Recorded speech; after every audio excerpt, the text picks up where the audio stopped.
ಪುತ್ರ ಮಾರುತಿ, ನೀವು ನಮಗಷ್ಟೇ ಅಲ್ಲ, ಸಮಸ್ತ ಅಯೋಧ್ಯೆಗೆ ನೀವು ಅತಿಥಿಗಳು. ನಿಮ್ಮ ಇಚ್ಛೆ ಇರುವ ತನಕವೂ ನಮ್ಮ ಅರಮನೆಯಲ್ಲೇ ಇರಬಹುದು. ನಮ್ಮ ಆತಿಥ್ಯ ನಿಮಗೆ ಮುದ ನೀಡುತ್ತದೆಂದು ನಾವು ಭಾವಿಸುತ್ತೇವೆ.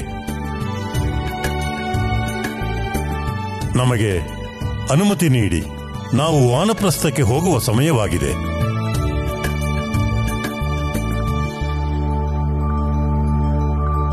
ಮಹಾರಾಜ, ಇದೇ ಅಲ್ವಾ ರಘುಕುಲದ ಸಿಂಹಾಸನ? ಹೌದು ಮಾರುತಿ.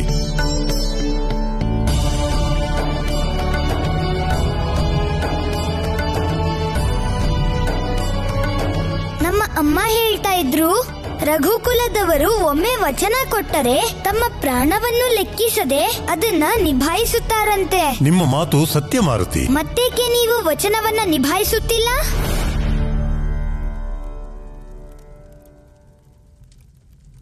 ಯಾವ ವಚನ ಪುತ್ರ? ನೀವು ವಾನಪ್ರಸ್ಥಕ್ಕೆ ಹೋದರೆ ನಮ್ಮ ಅತಿಥಿ ಸತ್ಕಾರ ಯಾರು ಮಾಡ್ತಾರೆ? ನಾವಾಗ ಯಾರಿಗ ಅತಿಥಿಯಾಗಿರ್ತೀವಿ?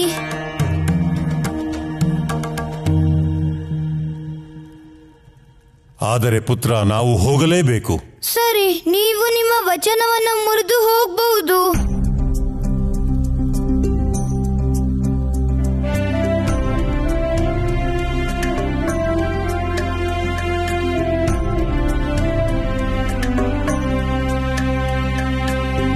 ಪುತ್ರ, ನಿರಾಶರಾಗಬೇಡಿ.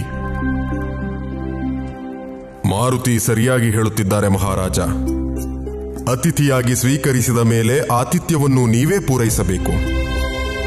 ಆದರೆ ಗುರುದೇವ, ಈ ಕಾರಣಕ್ಕಾಗಿ ನಾವು ನಮ್ಮ ನಿರ್ಧಾರವನ್ನು ಕೈಬಿಡಬಹುದೇ? ನೀವು ಅದನ್ನು ಬಿಡಬೇಡಿ. ಆದರೆ ವನವಾಸವನ್ನ ಸ್ವಲ್ಪ ದಿನಗಳ ಕಾಲ ಮುಂದೂಡಬಹುದಲ್ಲವೇ? ಗುರು ವಸಿಷ್ಠರ ಮಾತು ಸತ್ಯ. ವಚನ ಯಾವುದೇ ಆಗಿದ್ದರೂ ಅದನ್ನ ಪಾಲಿಸದಿರುವುದು ಅಧರ್ಮವಲ್ಲವೇ ಸ್ವಾಮಿ? ಅಂಜನಿ ಪುತ್ರ ಮಾರುತಿಯ ಅತಿಥಿ ಸತ್ಕಾರ ಮಾಡುವ ಅವಕಾಶ ದೊರೆತಿದ್ದು ನಮ್ಮ ಸೌಭಾಗ್ಯ ಅಲ್ಲವೇ ಕೈಕೆ? ಹೇಗಾದರೂ ವಾನಪ್ರಸ್ಥಕ್ಕೆ ತೆರಳುವುದು ತಪ್ಪಿದರೆ ನನಗಷ್ಟೇ ಸಾಕು. ಹೇಳಿ ಮಹಾರಾಜರೇ, ನಿಮ್ಮ ಅಭಿಪ್ರಾಯವೇನೆಂದು?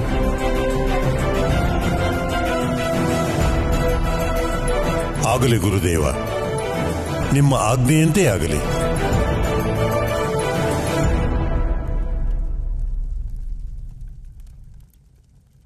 ಪುತ್ರ, ಈ ಕ್ಷಣದಿಂದ ನೀವು ಅಯೋಧ್ಯೆಯ ಹಾಗೂ ನಮ್ಮ ಅತಿಥಿಗಳು. ನಾವು ವಚನ ನೀಡುತ್ತಿದ್ದೇವೆ, ನೀವಿರುವ ತನಕ ನಾವೆಲ್ಲಿಗೂ ತೆರಳುವುದಿಲ್ಲ ಪುತ್ರ.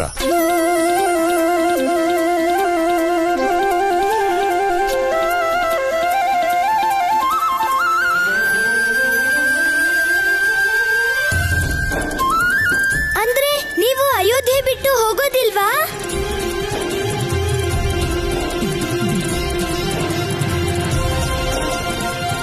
ಹೇಳಿ, ನಮ್ಮಿಂದ ಯಾವ ಸೇವೆಯಾಗಬೇಕು? ನಿಮ್ಮ ಆಶೀರ್ವಾದ ಸಿಕ್ಕಿದ್ರೆ ಸಾಕು ಮಹಾರಾಜ. ನಾವು ಅಯೋಧ್ಯೆಗೆ ಬಂದಿರೋ ಕಾರ್ಯ ಸಫಲವಾಗುತ್ತೆ. ತಥಾಸ್ತು. ಬನ್ನಿ ಮಾರುತಿ, ನಿಮಗೆ ನಮ್ಮ ಅರಮನೆಯನ್ನು ತೋರಿಸುತ್ತೇವೆ. ಬನ್ನಿ.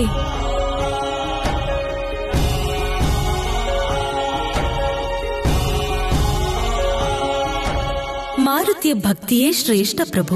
ಶ್ರೀರಾಮನ ಜನ್ಮಕ್ಕೆ ಅಡ್ಡಿಯಾಗಿದ್ದ ಪ್ರಥಮ ಸಂಕಷ್ಟವನ್ನು ಈ ರೀತಿಯಾಗಿ ಪಾರು ಮಾಡಿದ್ದಾರೆ. ಅವರ ಬುದ್ಧಿವಂತಿಕೆ ಮೆಚ್ಚುವಂತದ್ದೇ. ಮಹಾರಾಜ ಕೇಸರಿಯವರಿಗೆ, ಮಹಾರಾಜ ಕೇಸರಿಯವರಿಗೆ ಕೊನೆಯ ಅವಕಾಶ ನೀಡುತ್ತಿದ್ದೇನೆ. ನಿನ್ನ ಸೇನೆಯನ್ನು ಈಗಲೇ ಕರೆದುಕೊಂಡು ಹೊರಟು ಹೋಗು. ಜೀವದಾನ ಮಾಡುತ್ತಿದ್ದೇನೆ. ಯಾರಿಗೆ ಬೇಕು ನಿನ್ನ ಜೀವದಾನ? ಮೊದಲು ನಿನ್ನ ಜೀವವನ್ನು ಉಳಿಸಿಕೋ ರಾಜ ಕೇಸರಿ.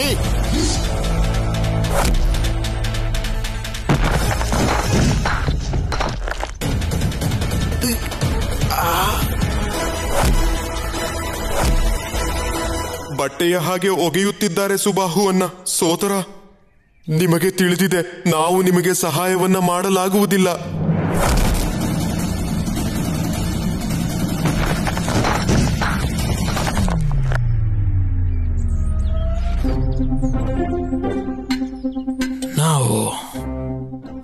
ಅತಿವೀರ ಸುಬಾಹು. ಅಷ್ಟೇ ಅಲ್ಲ, ಲಂಕಾಧಿಪತಿ ರಾವಣರಿಗೆ ಸೇನಾಧಿಪತಿ ಕೂಡ. ಆದರೆ ನೀನು ಯಾಕಶ್ಚಿತ್ ಒಬ್ಬ ವಾನರ. ನಮ್ಮ ಬಗ್ಗೆ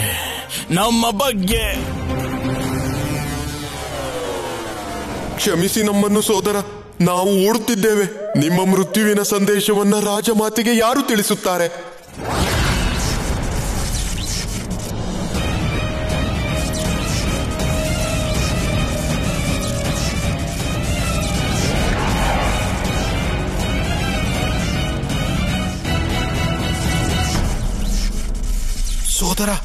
ಸೋದರ ಲಂಕಿಣಿ.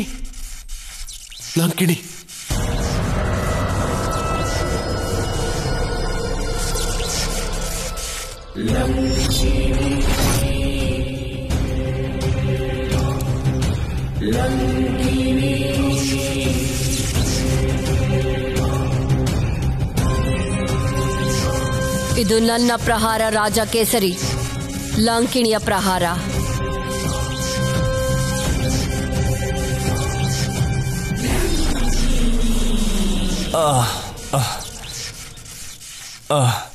ಹಿಂದೆಯಿಂದ ಆಕ್ರಮಣ ಮಾಡಿದೀಯಾ ನೀನು ಲಂಕಿಣಿ. ಮೋಸದ ಪ್ರಹಾರ ನಿನ್ನದು. ಮೋಸ ಅಲ್ಲ ರಾಜ, ಮಾಯೆ ಇದು. ಮತ್ತು ಲಂಕಿಣಿ ಬಳಿ ಇರುವ ಈ ಮಾಯಾ ಶಕ್ತಿಯ ಪ್ರಹಾರ ವಾನರರ ಬಳಿ ಇಲ್ಲ.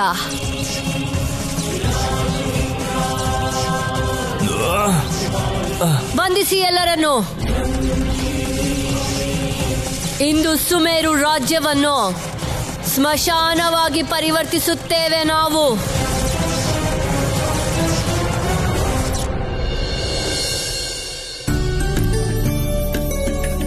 ಎಷ್ಟು ಸುಂದರವಾದ ಅರಮನೆ ಇದು.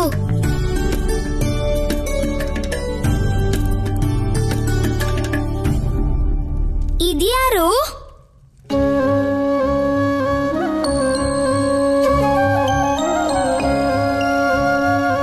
ನಾವು ನೀವು ಬರೋದಕ್ಕಿಂತ ಮುಂಚೆನೆ ಇಲ್ಲಿನ ವ್ಯವಸ್ಥೆಗಳು ಸರಿಯಾಗಿದೆಯೋ ಇಲ್ವೋ ಅಂತ ತಿಳ್ಕೊಳ್ತಾ ಇದ್ದೀವಿ ಪ್ರಭು. ಯಾಕೆ ಅಂದ್ರೆ ಮುಂದೆ ನಿಮ್ಗೆ ಕಷ್ಟ ಆಗ್ಬಾರ್ದು ಅಲ್ವಾ? ಪುತ್ರ ಮಾರುತಿ, ಬನ್ನಿ, ನಿಮ್ಮ ಕೋಣೆಯನ್ನು ತೋರಿಸುತ್ತೇವೆ. ಬನ್ನಿ.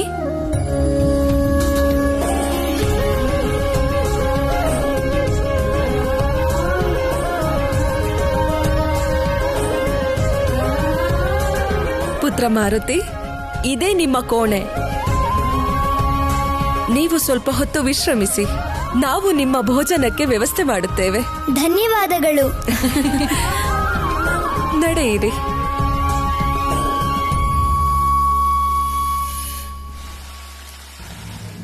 ನಮ್ಮನ್ನು ಮುಕ್ತಗೊಳಿಸಿ.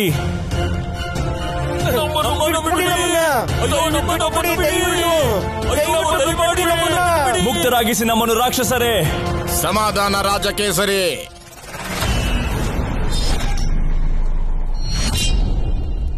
ಪರವಾಗಿಲ್ಲ, ಈಗ ನಿಮಗೆ ಬಹಳ ಧೈರ್ಯ ಬಂದಂತಿದೆ.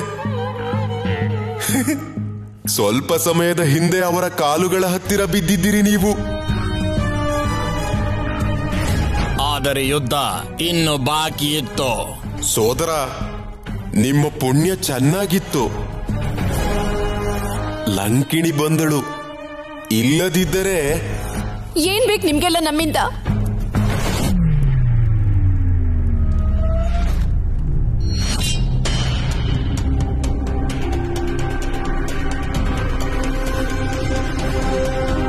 ಇಷ್ಟೊಂದು ಐಶ್ವರ್ಯ, ಈ ವೈಭವ ಲಂಕಿಣಿ ಇದನ್ನು ಊಹಿಸಿಯೂ ಇರಲಿಲ್ಲ. ವಾನರರು ಸಹ ಇಷ್ಟೊಂದು ಧನವಂತರಾಗಿರುತ್ತಾರೆಂದು. ನೀವು ರಾಕ್ಷಸರ ಸ್ಥಿತಿ ಇಷ್ಟೊಂದು ಕೆಳಮಟ್ಟಕ್ಕೆ ಇಳಿದೋಯ್ತಾ? ದರೋಡೆ ಮಾಡಿ ತಿನ್ಬೇಕು ಅನ್ನುವಷ್ಟು. ಕಾಡಲ್ಲಿ ಇರ್ಬೇಕಾಗಿರೋ ವಾನರರು ಈ ಸ್ವರ್ಣದ ಅರಮನೆಯಲ್ಲಿದ್ದಾರೆ. ತೋರಿಸಿಬಿಟ್ಟಿರಲ್ಲ ರಾಕ್ಷಸರ ಯೋಗ್ಯತೆ ಏನೆಂದು. ಅಂದ್ರೆ ಇದೇ ನಿಮ್ಮ ರಾಕ್ಷಸರ ಸ್ಥಿತಿಗಳು. ಇನ್ನೊಬ್ರ ವಿಕಾಸನ ನಿಮ್ಮಿಂದ ಸಹಿಸಿಕೊಳ್ಳಕ್ಕೆ ಆಗೋದಿಲ್ಲ. ನಾವು ನಿಮ್ಮನ್ನು ಹೆಚ್ಚು ಸಮಯ ಜೀವಂತವಾಗಿ ನೋಡುವುದಕ್ಕೆ ಇಷ್ಟಪಡುವುದಿಲ್ಲ ಮಹಾರಾಣಿ. ವಿನಾಶವಾಗುತ್ತದೆ, ವಾನರ ಕುಲದ ವಿನಾಶ. ಎಲ್ಲರೂ ಸಾಯುತ್ತೀರಾ ಇಂದು.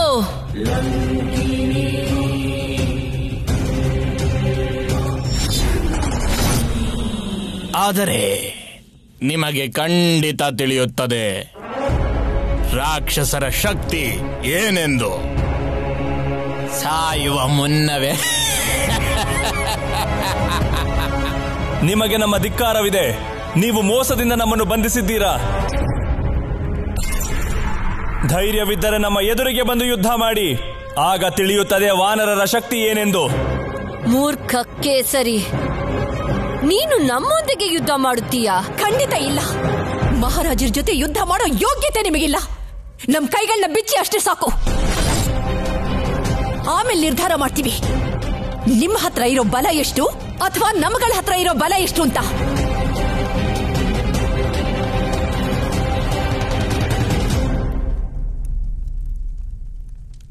ದೇವಿ ಅಂಜನಿ, ನಮಗೆ ತಿಳಿದಿದೆ ನಿಮಗೆ ಒಬ್ಬ ಪುತ್ರನಿದ್ದಾನೆಂದು. ಎಲ್ಲಿ ಅವನು ಕಾಣುತ್ತಿಲ್ಲ? ಇವರ ಪುತ್ರನೂ ಸಹ ಇವರಂತೆ ಶಕ್ತಿಶಾಲಿಯಾಗಿದ್ದರೆ ನಮ್ಮ ಕತೆ ಮುಗಿಯಿತು. ನಿನ್ನ ಅಶುದ್ಧವಾದ ಬಾಯಿಂದ ನನ್ನ ಪುತ್ರನ ಹೆಸರನ್ನ ಹೇಳ್ಬೇಡ ನೀನು. ಸರಿ, ಹೇಳುವುದಿಲ್ಲ. ಹೇಗಿದ್ದರೂ ತಂದೆ ತಾಯಿಯ ಸಾವಿನ ಶೋಕವೇ ಅವರ ಪುತ್ರನನ್ನು ಬಲಿ ಪಡೆಯುತ್ತದೆ. ಲಂಕಿಣಿ,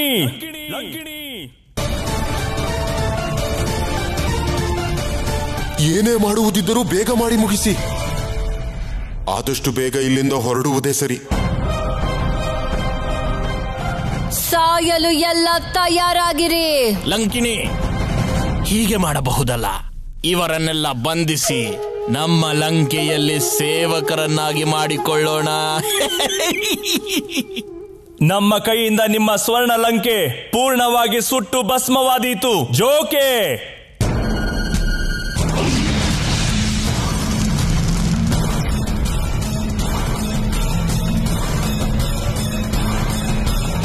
ಇವರು ನಮ್ಮ ಲಂಕೆಯನ್ನು ಸುಡಲು ಮುಂದಾಗಿದ್ದರಲ್ಲವೇ? ಈಗ ಅದನ್ನು ನಾವೇ ಮಾಡುತ್ತೇವೆ. ಸಂಪೂರ್ಣ ಸುಮೇರುವಿಗೆ ಬೆಂಕಿ ಹಾಕಿ. ಒಬ್ಬ ವಾನರ ಸಹ ಬದುಕುಳಿಯಬಾರದು.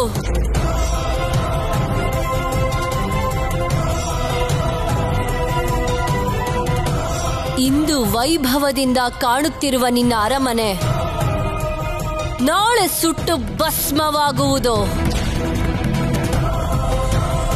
ನಿನ್ನ ದೇವರನ್ನು ಪ್ರಾರ್ಥನೆ ಮಾಡು, ಏಕೆಂದರೆ ನಿನ್ನ ಜೀವನದ ಅಂತಿಮ ಕ್ಷಣ ಬಂದಾಯ್ತು.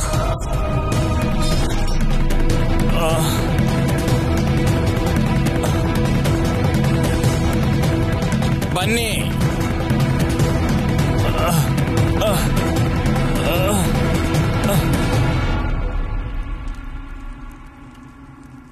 ಏನಾಯ್ತು ಪ್ರಭು?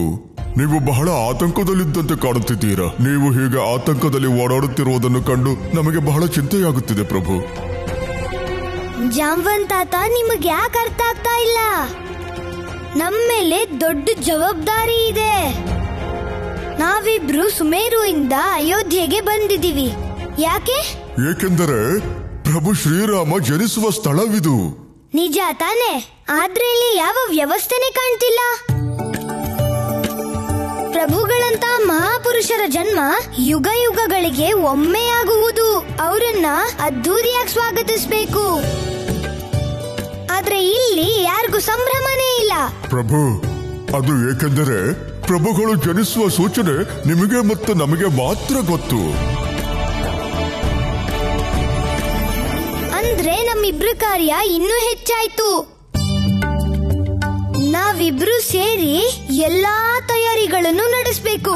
ನಮಗೆ ಹೇಳಿ ಪ್ರಭು, ಯಾವ ಯಾವ ವ್ಯವಸ್ಥೆ ಮಾಡಬೇಕು, ಅರಮನೆ ಹೇಗಿರಬೇಕೆಂದು. ನಮ್ಮ ಅಮ್ಮ ಹೇಳಿದ್ರು, ನಮ್ಮ ಜನ್ಮವಾದಾಗ ಸಂಪೂರ್ಣ ಸುಮೇರುವನ್ನ ಹೂಗಳಿಂದ ಅಲಂಕರಿಸಲಾಗಿತ್ತಂತೆ. ಹಾಗೂ ಎಷ್ಟೊಂದು ದೀಪಗಳನ್ನ ಹಚ್ಚಲಾಗಿತ್ತಂತೆ. ಹೌದು ಪ್ರಭು, ನಾವು ನೋಡಿದ್ದೆವು. ಪೂರ್ತಿ ನಗರವನ್ನು ಬಹಳ ಸುಂದರವಾಗಿ ಅಲಂಕಾರ ಮಾಡಲಾಗಿತ್ತು. ಇಂದಿಗೂ ಪ್ರಜೆಗಳು ಅದನ್ನು ನೆನಪಿಸಿಕೊಳ್ಳುತ್ತಾರೆ. ತಾತ, ನಮ್ಮ ಪ್ರಭುವಿನ ಜನ್ಮದಿನವನ್ನ ನಾವೆಲ್ಲ ಸೇರಿ ಹೇಗ್ ಆಚರಿಸ್ಬೇಕು ಅಂದ್ರೆ ಸಮಸ್ತ ಸೃಷ್ಟಿ ಅದನ್ನ ಯುಗ ಯುಗಗಳವರೆಗೂ ನೆನ್ಪಿಟ್ಕೋಬೇಕು. ಈ ಕಾರ್ಯ ಬಹಳ ಕಷ್ಟ ಇದೆ. ಆದ್ರೆ ನಮ್ಮ ಉತ್ಸಾಹ ಮತ್ತೆ ನಿಮ್ಮ ಅನುಭವ ಎರಡೂ ಸೇರಿದ್ರೆ ಏನೂ ಅಸಾಧ್ಯ ಅಲ್ಲ. ತಾವು ಆಜ್ಞೆ ಮಾಡಿ ಪ್ರಭು. ಹೇಳಿ ನಮ್ಮ ಕಾರ್ಯ ಎಲ್ಲಿಂದ ಆರಂಭ ಮಾಡಬೇಕು? ಮೊದಲನೇದಾಗಿ ಹೂವು. ಬೇಡ ಬೇಡ ಬೇಡ. ಹಣ್ಣುಗಳು. ಬೇಡ ಬೇಡ ಬೇಡ. ಸಿಹಿ ತಿಂಡಿಗಳು. ಅಮ್ಮ ಇಲ್ಲಿದ್ದಿದ್ರೆ ಈ ಸಮಸ್ಯೆಗೆ ಪರಿಹಾರ ಬೇಗ ಸಿಕ್ತಿತ್ತು. ಅವ್ರಿಗೆ ಎಲ್ಲ ತಿಳಿದಿದೆ. ನಮ್ಮನ್ನು ಬಿಟ್ಬಿಡಿ, ನಮ್ಮನ್ನು ಬಿಟ್ಬಿಡಿ. ಯಾರು ಕಾಪಾಡ್ತಾರೆ? ಬಿಟ್ಬಿಡಿ ಮಹಾರಾಜರೇ, ದಯಮಾಡಿ ನಮ್ಮನ್ನು ಕಾಪಾಡಿ. ಅಯ್ಯೋ, ಕಾಪಾಡಿ ಕಾಪಾಡಿ. ನಾವು ದುರಾಸೆಯಿಂದ ಆ ಜಿಂಕೆ ಹಿಂದೆ ಹೋಗಿದ್ದೆವು. ಮಹಾರಾಜರೇ, ಏನಾದ್ರೂ ಮಾಡಿ ಮಹಾರಾಜರೇ, ಇಲ್ಲದಿದ್ದರೆ ಸ್ವಲ್ಪ ಹೊತ್ತಿನಲ್ಲಿ ಎಲ್ಲವರದ್ದು ಭಸ್ಮವಾಗುತ್ತೇವೆ. ನಿಮ್ಮನ್ನು ನಾವು ಹೇಗಾದರೂ ರಕ್ಷಣೆ ಮಾಡುತ್ತೇವೆ. ಇದು ರಾಕ್ಷಸರ ಮಾಯವಿದ್ಯೆಯಾಗಿದೆ ಸ್ವಾಮಿ. ಇದಕ್ಕೆ ಯಾವ ಶಸ್ತ್ರಗಳು ನಮ್ಮ ಬಳಿ ಇಲ್ಲ. ಇಂದು ಮಾರುತಿ ಅರಮನೆಯಲ್ಲಿಲ್ಲ.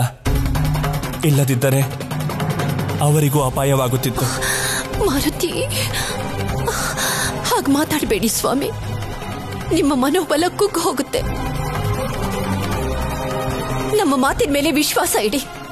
ನಿಮ್ಗೆ ಯಾರಿಗೂ ಏನೂ ಆಗೋದಿಲ್ಲ. ಈ ಅಗ್ನಿಯಿಂದ ನಮ್ಮನ್ನ ಪವನದೇವ ಮಾತ್ರ ರಕ್ಷಿಸೋದಕ್ಕೆ ಸಾಧ್ಯ. ಓಂ ಪವನದೇವಾಯ ನಮಃ. ಓಂ ಪವನದೇವಾಯ ನಮಃ. ಪವನ ಪುರುಷಾಯ ವಿದ್ಮಹೇ ಸಹಸ್ರಮೂರ್ತಯೇ ಧೀಮಹಿ ತನ್ನೋ ವಾಯುಃ.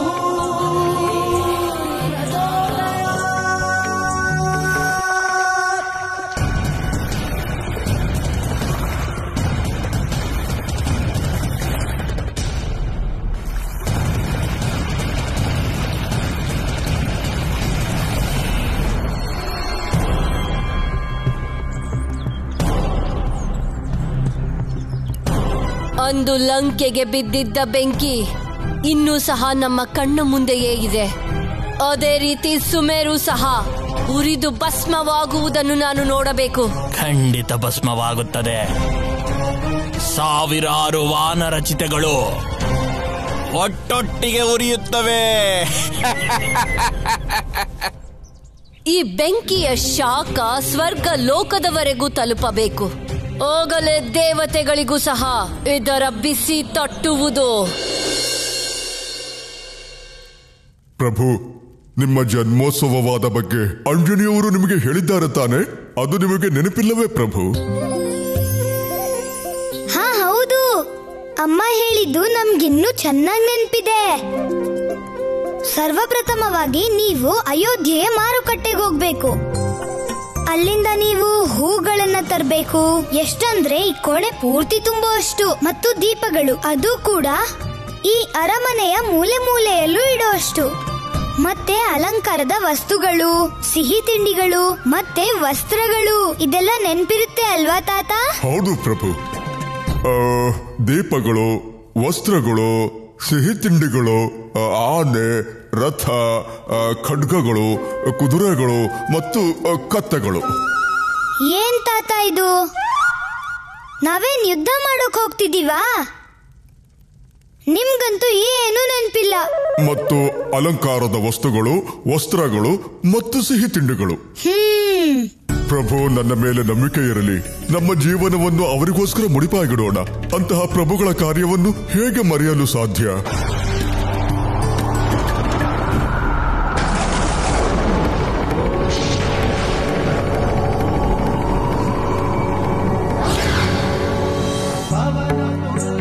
ಪ್ರಣಾಮಗಳು ಪವನದೇವ.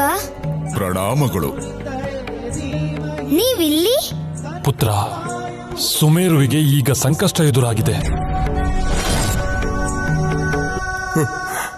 ಏನಾಯಿತು ಪವನದೇವ?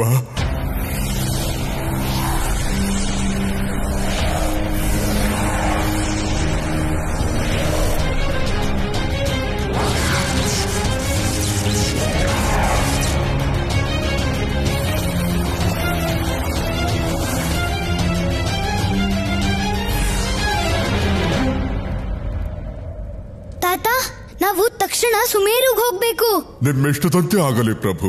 ನೀವಲ್ಲಿಗೆ ತಲುಪುವಷ್ಟರಲ್ಲಿ ರಾಕ್ಷಸರು ಸುಮೇರುವನ್ನು ನಾಶ ಮಾಡಿರುತ್ತಾರೆ. ಸುಮೇರುವಿಗೆ ಏನೂ ಆಗೋದಿಲ್ಲ ಪವನದೇವ. ನಾವಿರೋವರೆಗೂ ನಮ್ಮ ತಂದೆ ತಾಯಿಗೆ ಏನೂ ಆಗೋದಕ್ ಬಿಡೋದಿಲ್ಲ. ಮತ್ತೆ ಹಾಗಾಗೋಕ್ ಸಾಧ್ಯನೂ ಇಲ್ಲ.